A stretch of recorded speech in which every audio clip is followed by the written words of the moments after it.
Hello. We've all been in a situation where you're feeling kind of hungry and you see an animal and think, man, I sure could kill that thing and eat it.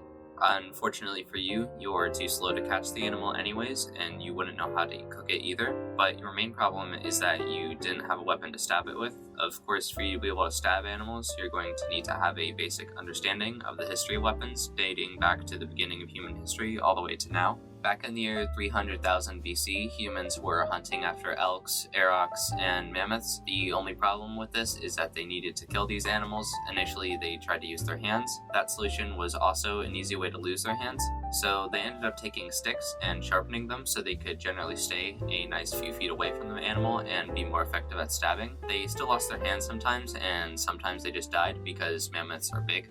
Fast forward to 3300 BC, and people could now afford to eat and didn't really need to worry about hunting anymore. But sometimes they had a disagreement and the spear wasn't cool enough, so they needed to bash metal together and make it look super dramatic. So they made swords out of bronze because iron didn't exist or something like that.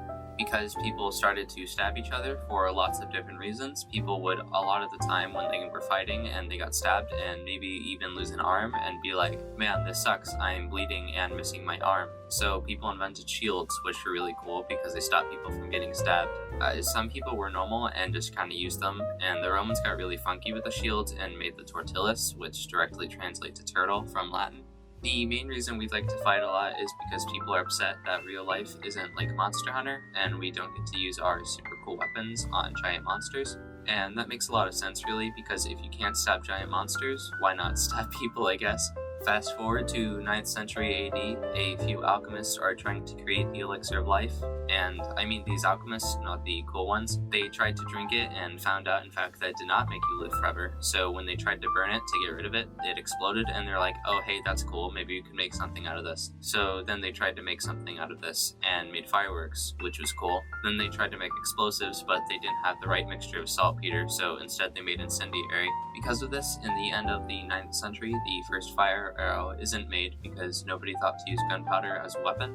Starting in the 10th century, after they made fire arrows, then they made things like fire lances, which, unlike the name implied, is not a lance with plus 20 fire damage, and was a flamethrower that isn't portable, and ended up making a few more similar cannons before people started to think, oh hey, cannons are cool, but what if I could carry one in my pocket? So then they did that, and pirates started using guns, and people were really jealous of how cool they looked, so they decided to make newer guns to shoot the pirates with. Unfortunately for pirates, it's hard to board somebody's ship when they can shoot you 20 times before you can get on their boat, so they stopped doing that and started stealing things from the internet instead of people's boats. So now that you have a basic understanding of the history of weapons, I think you can go catch that squirrel now.